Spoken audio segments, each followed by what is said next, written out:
Right. The flipped classroom, or what I have for years called the inverted classroom, is actually an idea that I got from Steve Ward, one of our wonderful chemistry professors, so many years ago, probably 8 to 10 years ago now. I heard him talk about this notion of having students in a classroom and filming everything and then recording that and making that available. At the time, I really think we were talking more about providing that by way of DVD, because iTunes, those sorts of things weren't as prevalent.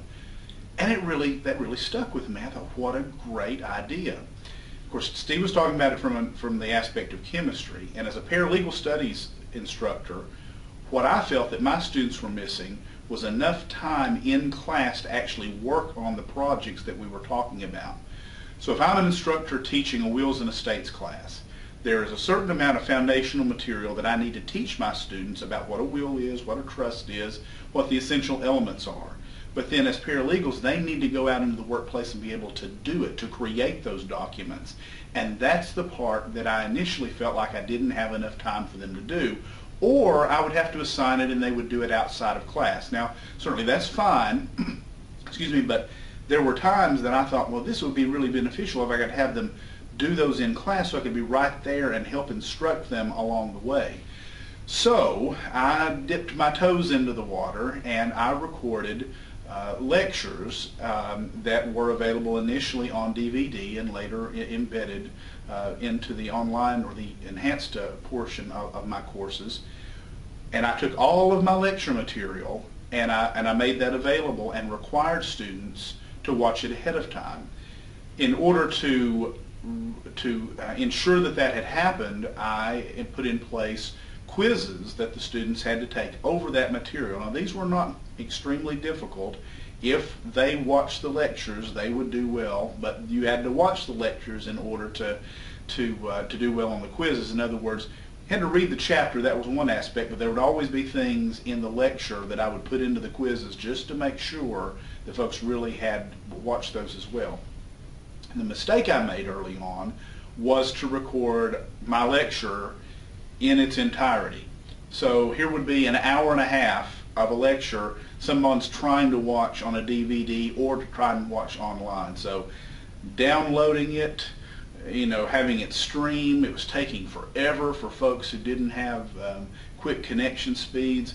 And then, let's just face it, there was the aspect of sitting and watching a talking head for an hour and a half. So Nikki, you and others very rightly got me to crunch those down, as I say, into smaller bite-sized pieces, so a particular topic or subtopic that I tried to break those down into, and that has worked so much better.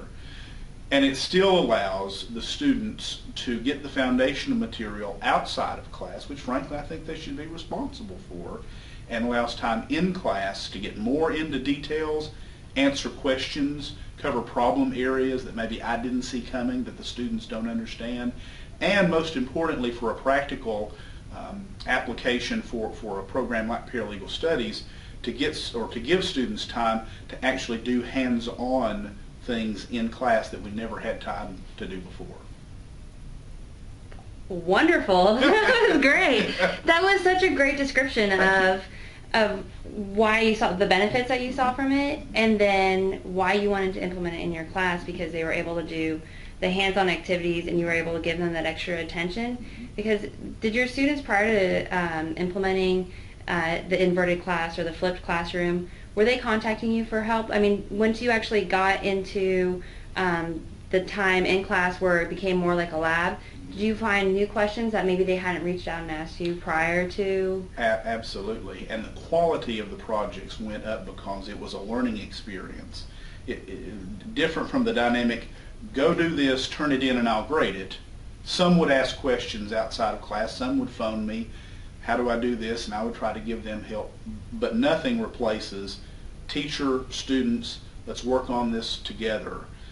Not to say that every project was started and completed in class. Many we just got started. Okay, I'm going to help you with part 1 of this, and then you're going to take that knowledge and work on parts 2 and 3 on your own. So I'm not eliminating out of classwork, and I certainly don't mean to criticize it. it just, for me and for the program in which I have been teaching, it is really a good fit to do it via the inverted or the flipped method. Excellent.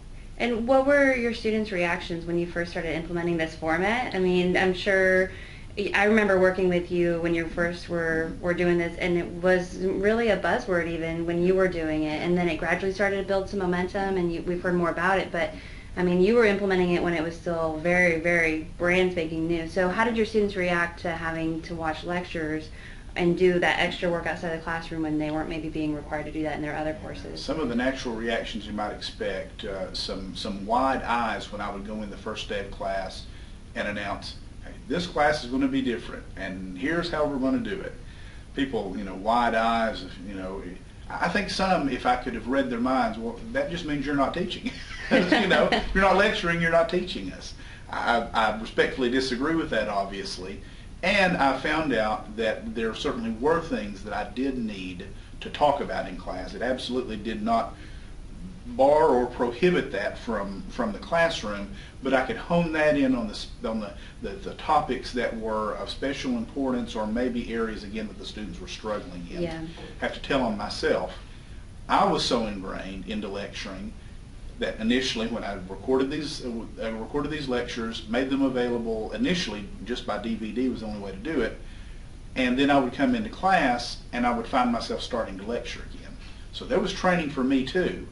Like, no, I've got that. I don't need to do that again. And it took me the first part of the first semester that I did this to really get comfortable with it myself. So it was a learning experience for the students as well as for me. Some griped and complained about all this extra work outside of class, and that part of it sometimes does not go away, but we find a lot of times when we have work-intensive classes that students may complain. The students, though, I think, who really reflect upon the experience, the vast majority of them come back and compliment, not necessarily my teaching or my class, but the opportunity to be able to do the hands-on projects, the things that employers are going to want to see them do when they come in as a potential employee in a law office or other setting like that. Excellent. Excellent. And did you find that you had to encourage anyone to actively watch those? I mean, when they come into the class, either they have the material or they don't have the material under their belt, those students who are coming into the class, are they coming in with more questions so that you can, like you were saying, kind of focus in on a subtopic or something that needed some more work? And did you find, was there any peer pressure for those students who maybe hadn't done the outside viewing to catch up and get on it? Yes, I think there certainly was, and that's a beneficial thing. Some students who would watch them, I have had a few students who would watch some of the lectures multiple times if it was a difficult topic, and I would have to make sure that I had gone back and refreshed my knowledge of it, because someone would say, well, about 15 minutes in, or they're not that long anymore, but about 6 minutes in you mentioned this. And I would have to think, okay, which example, I have to make sure that I'm up on what I have told them. But yes, you can clearly tell a difference, because the students who have watched the videos come in much more engaged typically. They are energized, I think, by the opportunity to have that foundational information already established. And then the ones who do not tend to be less active, less engaged. I don't think you can necessarily draw an always bright line rule, because you could have someone who's watching and just does not engage in class. But I think overall, if you see the ones who are engaged versus the ones who are not engaged, I think most likely the ones who are engaged are usually the ones who have taken that opportunity to watch the videos. Again, I require and I try to check that through the quizzes. There's no fail-safe way to do that, but it has worked pretty well for me.